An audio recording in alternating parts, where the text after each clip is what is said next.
Andrew, hey, thanks so much for having me on your show. I've heard a lot about you. You do a great job, and it's a pleasure to join you today. Well, can I say what an honor it is to turn the tables because you are the master interviewer. How does it feel to have the tables turned? Do you feel comfortable? I'm more comfortable asking the questions than receiving them. It's And always a way, isn't it? do you feel the same way? Well, I think it's interesting. I very much view it, and I love watching your stuff as well. It's very much a conversation. So from that point of view, whilst you can lead the conversation, it's Yeah. interesting. As you say, the key to it is listening. Well, I agree with you. And I don't know about you, but I'm always trying to improve my interviewing skills. And I've been doing this for 30 years. Well, you look, you must have started incredibly young, Mickey. Yeah. Yes, that's funny. But I'm always trying to improve. And every interview that I do watch it. And there are things that I need to correct in my delivery. My follow-up questions, uh, interrupting the guest. So I'm always looking to make being a better interviewer. And I think that's the key, isn't it? So, what have been the big lessons? And people are going to watch this, going to say, hang on, that Mickey Burns, he's done so many interviews. What are your best tips? Well, I wrote a book a few years ago called From the Projects to Profiles. Yeah, great book. It was a memoir, and I put a lot of tips in there. But I think the biggest tip is for interviewers not to talk about themselves. I mean, I see many interviews, and the host wants to give examples about their life experiences during the interview, and nobody cares. They want to hear what the person that's being interviewed has to say, right? I mean, if I'm interviewing Joe Namath, they want to hear about his football prowess, not that I met him in the bathroom at Meadowlands last November. All right, so that's my biggest tip, and my second biggest tip would be don't try to be somebody else, be yourself. Don't try to same with whether you're an actor or a singer. Have a unique presentation that's totally yours. Don't try Yeah, to be somebody. Don't try to be Larry it's King. great advice, Mickey. They always say, be yourself because everybody else is taken. Yes, I agree. And a lot of people try to copy the style of others, and that's a mistake, I think. Yeah, no, you're absolutely right. What's interesting, as you say, don't talk about yourself when you're interviewing. Well, this is the golden opportunity to talk about yourself. So Yeah, that's like a real bonus. So they always but used to say, you're interviewing me, I so know it's it's okay. great. No, but it's a conversation. I love it. So we can have that. So they always say, show me a child to the age of 7 and I'll show you the man. Tell me about your childhood. I grew up in the projects. My father was in World War II. So when he came back he was spent 5 years in the Philippines. Nobody had any money, you know, but we were happy. And I think that's what drove me to want to be successful. Besides, my only way out of the projects was I used to say to my mother all the time, Mom, what do you think about me going to college? And she would always say, I would love that, but you're going to have to get a scholarship. Well, it's So I did. financial, isn't it? It's so crazily It's expensive. very expensive. So I ended up garnering a football scholarship. And my claim to fame is, and I know you're going to love this, Andrew, I have a BS, an MS, and a PhD, Ah, and it didn't cost me a dime for any of them. oh, fantastic. How good is that? Well, there's a lot of BS around. Well, I remember my first. Can we curse a little bit? I I, mean, I I, I don't think know. it's almost compulsory. Okay. So when I my first day in college, the man on the stage, the dean, said, "You're here to get degrees, but you probably don't know what they stand for." And I said, he's probably right. So then he went on to say, BS stands for bullshit, MS stands for more shit, and a PhD stands for piled higher and deeper. Hey, thank you. And I never forgot that. I never Brilliant. forgot that. And I Yeah. have all three today, and there's nothing shitty about any of them. Oh, I love it. I love it. It's got to be good. So, as you say, you grew up in Staten Island's I projects. did. You became a three-sport athlete. I guess you had to, out of necessity, to make sure you got those the wonderful 3 degrees without Diana Ross. Absolutely. That was my ticket out of the projects, Yeah, was it my is interesting. athletic prowess. So, what was the gritty lesson from those sort of football field or basketball court that shaped how you tackle tough interviews now? Well, when you're playing football in front of 20,000 people, that's a lot of pressure and a lot of stress. So I've been through the fires through athletics. So I think doing an interview is very similar. The difference is in football, they're in the stands, right? Well, in what we're doing, they're sitting home in their living room. But for instance, my show goes out to 20 million people. Yeah. That's a big stadium, right? But I know they're there, but I can't see them. When I'm Yes. playing football, everything I do, I'm under a microscope. And I think So that's the that's key. Yeah, and do you find that's the key then, is that not thinking that it's 20 million people, but it's a conversation one to one where you're letting people eavesdrop? yeah, but I never forget that there's 20 million potential people out there because I'm always saying to myself, am I making this like this interview with you? Is this compelling? Is this something that people are going to be interested in? So I'm constantly trying to make sure that the interview is compelling. And the key to making that happen is doing a lot of research and being totally prepared for the interview. Yeah, and a lot of great interviewers say exactly that. That's the key. Is you've got an absolute hunger, if you like, for people, but Yes. also for absorbing so much information. I mean, what started you? And you talk about childhood in Staten Island. What Yes. started you on your fascination, if you like, for storytelling? Well, I started out when I went to college, I wanted to be a sportscaster because I was into sports. And I said, this is a natural for me. But that was BC. You know what BC stands Go for? for it. Before cable. Aha, yes. So we only had ABC, NBC, and CBS. So then there were no jobs. It was they for sportscasters they hired ex-athletes, right? So a guy like me out of college, a very slim chance of getting a job. So I went into teaching for a while, and then I ended up getting lucky and working at Fox Television in New York City, and I learned from the best. I was a sponge while I was there. Who were the And then, best? Who were the people you were working with? well, Bill McCreary was one. He was the first black journalist anchorman in New York City. John Rowland, Maury Povich. I don't know if you Yeah. remember him. He did a current affair out of the same building. So Pablo Guzman was a great local reporter. Penny Crone. So I was with them, and I was working behind the camera Right. when I first got there. But I was learning. How did they do this? How did they do that? I was critiquing their performances every day, taking the best and eliminating the worst. Right.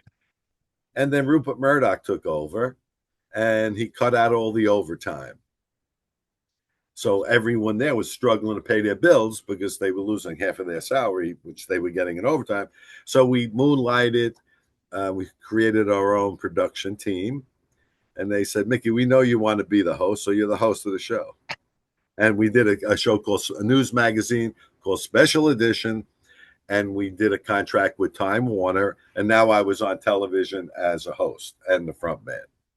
And that was like, I guess, 30 something years ago. Yeah. And is that the real passion then, as you say, that you understand every aspect of creating content? Is it being in front of camera that really drives you?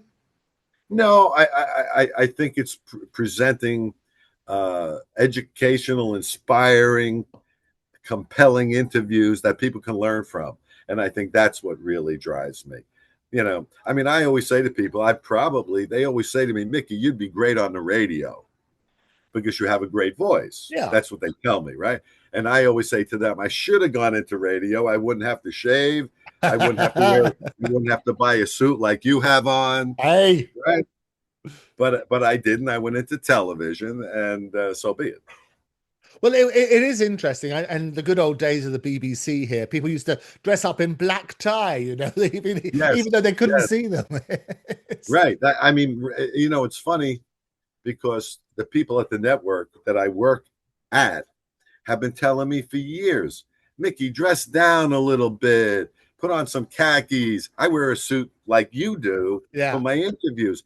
And I've never done that. And I can't tell you how many times a major celebrity has started the interview off by saying, "Thank you for dressing. You look tremendous, and I appreciate that. It's a sign of respect." Yes, I think that's right, isn't it? Because you dress to impress, but also it reflects your guest. So I I had a think I know so. not supposed to talk about myself, but I had a hip hop artist on. I may not be wearing the suit for that. That's and I've had major celebrities, Yeah. major, like Robert Wagner, that came in dungarees and a sweatshirt, but he complimented me for having a suit on. Yeah. So, So they still appreciate, they recognize that you're the respect that you're giving to this platform by dressing like you are today. oh, absolutely. Well, it's very kind of you. But manners and indeed clothes maketh the man, don't they?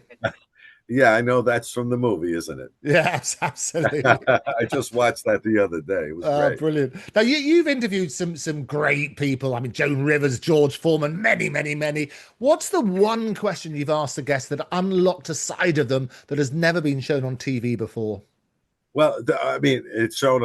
Let me go another direction, and that is Bill McCreary. He was a pioneer in the broadcast. He passed away, but in broadcasting in New York, and he asked me to include this question in every interview I've done, and that is, what would you like your legacy to be? And that's the last question that I've done in all 745 episodes that I've had. And some of the answers are so fascinating. Some are funny, you know, some are serious. You never know what you're going to get, but everyone is different. And when I did my book, we went back into the archives and I took out every answer to that question, and that's a chapter. Yeah. What was the best? What are the top three answers you got? I'm trying. I think Chuck Barris had the best. Remember Chuck Barris from the Of Gong course. Show? Of course. So Chuck said, I asked him, well, Chuck, what do you hope your legacy would like to be? And he said, I want it written on my tombstone, gonged at last. Very So good. he passed away about 5 years ago, 6 years Yeah. ago. And I read in the Times that that's on his tombstone. So Oh, he, brilliant. he was serious about that. I think the majority of people seem to go and focus back on they want to be remembered for being a good family man, a good father, a good husband, a good wife. So family has a lot to do with legacy, doesn't it? Yeah, and I think it's the important thing. They always say people die three times, don't they? One once they draw their last breath, once when they get put into the ground, and the last time when, and hopefully a long time in the future, when people stop mentioning their name. Yeah. Yes, and that's going to happen to everybody, isn't it? Well, we can make sure. The great thing about content nowadays is you produce so many hours and hours and hours of great footage. Nobody's going to forget you, are they? That's a good question. I think they will because there's so much content and the competition is so tremendous. I mean, who doesn't have a podcast today? That's right. When I started my show, there were no podcasts, Yeah. right? There was no podcast. So, I mean, my viewership is still good, but it's traditional television, and you have to watch my show at certain times. When you have a podcast, you can pull it up whenever you feel comfortable to watch it. Yeah, and That's you make such an interesting point because people are sort of drowning in a sea of yeah. content. I mean, how do you stand out in that sea? Well, I'm not a podcast. That's the first thing, you know, and I think how do you stand out is you get the best guests, you make every episode so compelling, you develop a reputation, and you make the show really good. Aside, as you're competing against 1,000 podcasts, my show has to be better. Yeah. And you know what? We edit, and I tell people this all the time and they laugh, but we're the fastest talk show on earth. And what do I mean by that? We do our interviews with 5 cameras. Right. 5 cameras, right? And everything is edited tight. So you asked me a question before, and if I do this, let me think about that. That's out. So it goes from your question, right cut, to my answer. So it doesn't necessarily become too boring if it's fast moving like that. Yeah, I know, but the economics of that now. Well, that's the problem. Yeah, it's expensive. That's the thing. 5 cameras, 5 camera people. But you can't make money without spending it. Oh no, it's great. So your shows are profitable. Yes. Yeah, we make ends meet, but that's the way we've decided to do it. A lot of talk shows edit on traditional in real time, but back and forth. But you see all the dirty laundry as well, right? The mistakes, the questions that shouldn't have been asked, the answers that you didn't want to hear. With us, we could editorialize that interview to some extent. Yeah. That was really interesting. We'll leave that in. Boy, that was boring. That's out. Well, the great thing is, Mickey, I know this is when we talk about great guests. Having you on is brilliant because there's no downtime with you, and everything's a nugget, so you can work on that sort of basis, which has got to be good. But that's what I like. I like the rawness, if you like, of podcasts. Whilst I'm not talking about myself at all, obviously, but whilst I do traditional media, it's good to get the rawness of a sort of one-to-one through a podcast. Yeah, and there's so many good. There's a lot of them. But like yours and others, there's a lot of good ones out there. And what that does for us or to us, it makes us want to work harder to make ours a little bit better. Yeah. We may not succeed, but we're always trying to make that happen. Yeah. Right. Absolutely. I think they've got to keep improving, as you say, look back and work out what sort of lessons. Yeah, it sounds good. Now, on profiles, you aim for minimal distractions to let the personalities shine. That's what you said. What's been the toughest moment you've had to keep interviewees on track? Well, I think that when you ask a question that the person you're interviewing doesn't want to answer, and that could be an awkward moment, right? You ask an important question, and their response is, "I don't want to talk about that." So, as an interviewer, a lot of interviewers get frazzled. They don't know what to do at that point, right? But my mentor, Bill McCreary, once told me, "Never let them see you sweat." Right? So, gracefully, man, you have to go from that awkward spot forward without people raising an eyebrow. You don't want to talk about it? Let's go on. Smile and move on. It's like striking out in baseball, right? You strike out in baseball and you throw the bat and you kick the dirt, everyone in the stadium is going to know that you struck out. Right. But if you go right to the dugout quickly and quietly, they'll forget you struck out. It's a wise one. So give me an example of where that's happened and you struck out and how you handled it. Well, it happens almost in every interview, doesn't it? Where, you ask somebody like Robert Wagner about Natalie Wood. Yes. I have to ask him about that. A lot of people still feel that she was pushed off the boat. She didn't voluntarily slip. But what happened that night? What happened? And his answer was simply that, we were downstairs, myself and the actor. Who was he? I can't remember. But they were downstairs drinking, and she went upstairs. They had an argument, and she tried to get into a dinghy to go ashore, and she slipped and fell. Well, a lot of people feel that that's not what happened. But I had to ask him anyway. Yes. And what he did was he kind of switched it from the actual incident of her drowning overboard to how great it was being married to her twice. Yeah. but I had to ask the question. It Oh was no, an and awkward. absolutely. And some interviewers, and I don't know, you obviously don't go down this route necessarily. They won't let it go because they want to get the answer. And we have a number of interviews. Jeremy Paxman over here with grilling Yeah, journalists and grilling politicians and so on and so forth. They won't let it go. Is that your yeah. attitude? I don't pound them. If they don't want to talk about it, I move on. And drugs have a lot of times in their career they have a period of time with drug abuse. Some will talk about it. Others, I don't want to talk about it. You know, I move on. Hey Yeah. Paul, I just want to. This screen is a little dark. I'm sorry, Andrew. I'm That's all trying to right. light. No, I love it. This is the raw and things. So See what I tell me mean? who these people are. What I love, you I have a like it. team of thousands of people who come in to look after you. They get you connected. Whereabouts Yeah, are you? Tell me who's in your that's my team. guy right there. That's my guy. That's your Okay, guy. Well, he's great. Your guy. What's his name? that's Paul right there. It's The Paul, say great hello to Paul. Andrew in London. How Say you hello. doing, Paul? It's good to see you. What?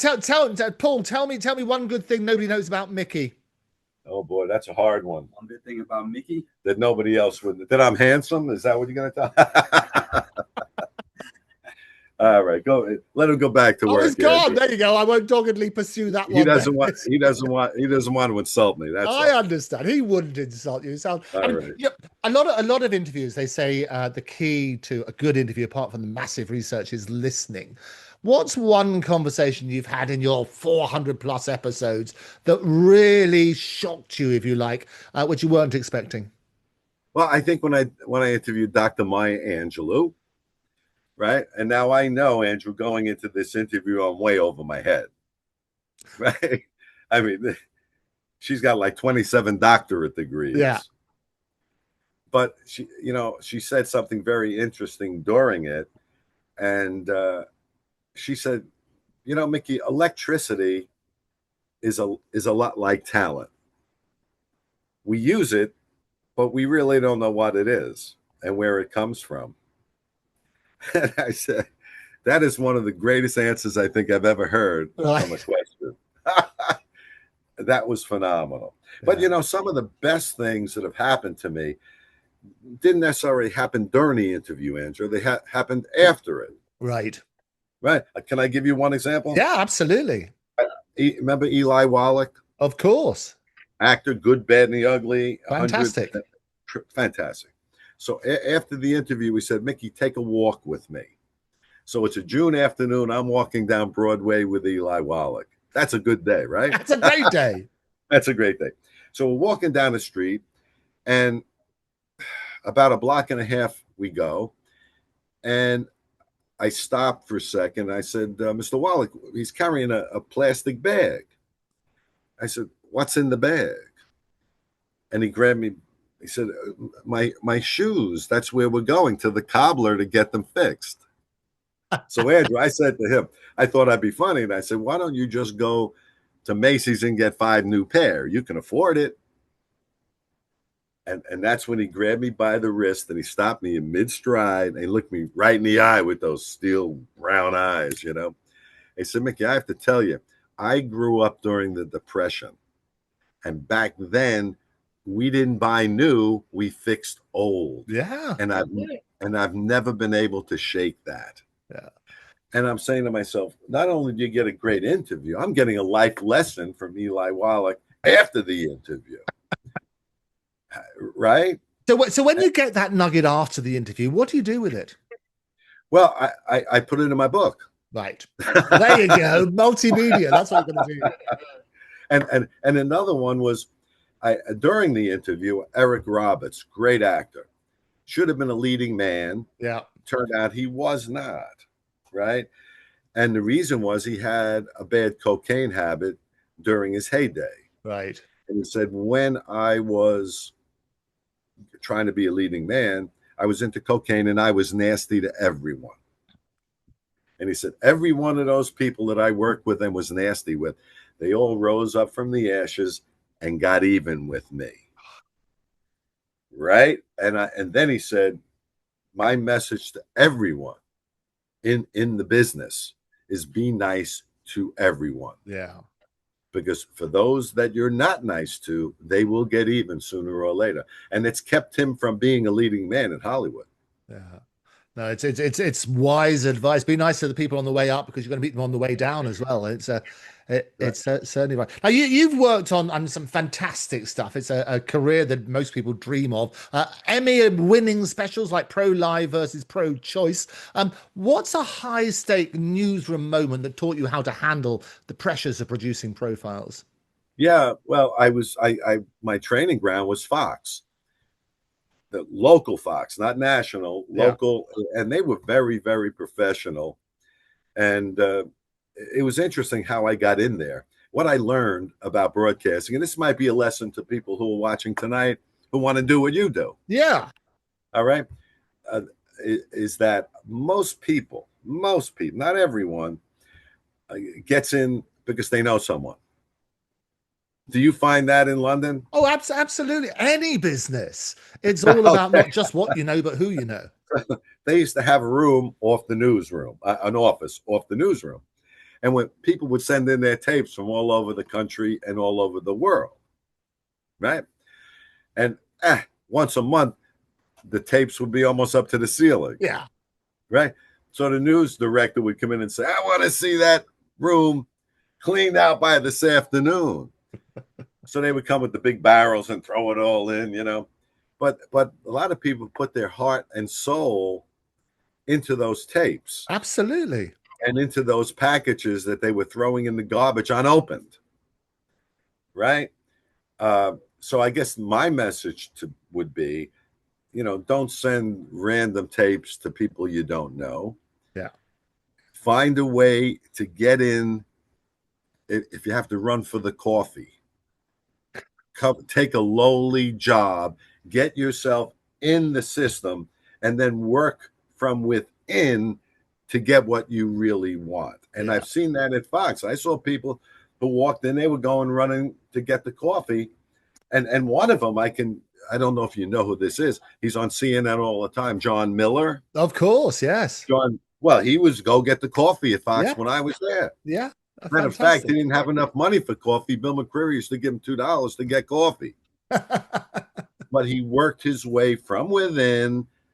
Then he got a job weekend sub reporter, and he went up the ladder. Now he's a star on CNN internationally. Yeah. Oh, absolutely. And that's the way to do it. You as you That's said, the way to you get your work your foot way in up. the right. And another thing too is that I found this for younger people, Andrew. Yeah. They want to start at the top. They want what they want right away. No, you have to start at the bottom. Yeah. Well, Learn every that's day. the nature of the beast at the moment. Everybody wants everything now, don't they? Instant gratification. But Yeah. no, it doesn't work that way. You know, Yeah. people are watching what you do. They're watching to see if you know what you're doing. Are you easy to work with? How are you under pressure? Are you smart? Are you a nice person? Yeah. And they watch, right? They know what you want, but it takes time to earn that. Yeah. No, absolutely. Nothing happens instantly. No, Yes. absolutely. So working your way through, you founded Quest Media in 1996. That was a Has it leap been that of long? Oh faith. my God. A That's a long leap of time. faith. What was the biggest risk you took launching profiles that almost didn't pay off?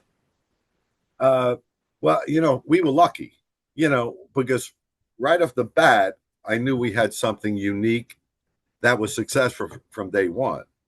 We were doing other shows at that time. We were doing a news magazine called Special Edition. I was doing another version of The View, and it was called Strictly Women. Right. So instead of having older women, I had younger women, and it was called Strictly Women, and it was the same kind of show as The View, except each show had a theme: dating, you know, motherhood, working, trying to raise a family. You know, it had a sexuality, whatever it was. So I was doing other shows, and then one day I was interviewing Danny Aiello. Right. You know, Danny, Yes, of Moonstruck. course. So he was at Sardi's getting his caricature in New York. So I said, Danny, would it be? We weren't doing profiles, but this other show, Special Edition, had a 4-minute celebrity say a profile, right? So Danny said, yeah, Mickey, I'll sit down with you. Gets his caricature. We go to a side table.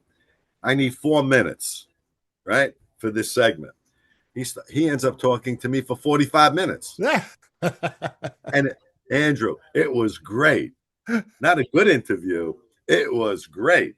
So I go back to the studio and I said, I had this 45-minute interview with Danny Aiello. That's fantastic. We can only use 4 minutes. Right. We should do another show and call it Profiles and make it an in-depth interview, because these celebrities want to talk about their life, what inspired them, the big break they got. So that was the beginning, and we started right after that. Yeah. And then I remember I think the first interview we did was with Chuck Mangione, then Darlene Love, then Danny Aiello. We brought him in again, Isaac Hayes. Right. And one was better than the next. And I said, wow. Now, I'm going to fast forward. Now I'm in the New York City NYC TV network, right? And we're having these meetings, and my show was always number one. Right. And these, the 30-somethings are scratching their head saying, Mickey, your show's good, but it's not that good. Why is it always number one? Right? I don't know myself, right? I mean, the show's good, but we didn't aspire to be number one. We're just trying to make a good show. Right. Right. So now Nielsen ratings come out, right? They come out with a survey. And the survey is, what's the average age of the New York television viewer? Great question. Do you have any idea? What would you say? What would be your guess? Well, I would have thought mid-30s. Yeah, 58. No, really? 58. So now they said, no wonder your show's not, because we're showcasing people that those who are still watching traditional television grew up watching. Yeah. Tony Orlando, Engelbert Humperdinck, Robert Wagner, right? So people, they want to catch up with these people. They're not going to get on Jimmy Fallon or Jimmy Kimmel, right? Because they want the flavor of the week or the month. Sure. We're doing the legend icons. Hey, I want to catch up, see what Tony's doing, Tony Orlando. Yeah. I want to catch up with him. Yeah. I want to see what Darlene Love is doing. So that's why the show has been doing so well. Because knowing your audience, that's got to be right. But it was an accident. Yeah. It was we started out, I can't get Britney Spears, but I can get Tony Orlando. Yeah. Right? I'm happy. He's got more to talk about than Britney does. Ah, well. Yes. Right? So I hit the nail on the head. Yeah. By accident. Yeah. I didn't think it out. And a glorious, happy accident it was. Three very last quick questions, and hopefully we'll get you back because it'd be rather good. What's been your proudest moment? Well, that's a tough question. Yeah, I'd rather ask that question than have to answer it. My proudest moment in life or on television? Both. In life would be probably to get my 3 degrees from a family that nobody went to college in. Yeah, it's a great achievement. And early on when my mother, my first day in college, the guy on the stage said, look to your left, look to your right. In 4 years, only one of you will remain. Right. And I said to myself, I know it. That's going to be me. Yeah. And the reason is I would never not complete that task because it would have disappointed my mother. Right. And it meant so much to her that I succeed at that. Okay. Professionally, I'm still giddy that we're doing a show that's been on since like 2001, I guess, something like that. Yeah. Most shows have come and gone. I was coming here to do this interview today, and strangers stopped me on the street. Yeah. Hey, Mickey, Profiles, I love your show. And I can't tell you how much that means to me, that I know, number one, that people are watching. Number two, they enjoy it, right? And it drives us to want to continue to do that. So and long may you continue to do that. Biggest regret? I ask that to many of my guests. Biggest regret, not playing more golf. Okay. What's your handicap? Well, I used to be a 10, so I was pretty good at it. Pretty good. But now I don't practice, so now I'm probably a 16, like that, Okay, something like okay, no, that's fine. Well, I've got to ask you, because you ask everybody to finish this.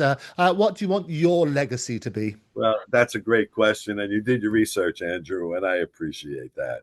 Uh, that I did a professional show that was compelling, that it was educational in many cases, and most importantly, maybe inspired them to want to do better themselves.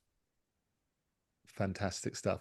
Mickey Burns, it's been an absolute pleasure. I hope you'll come back on the Andrew Eborn show, because I know you've got much more to tell us.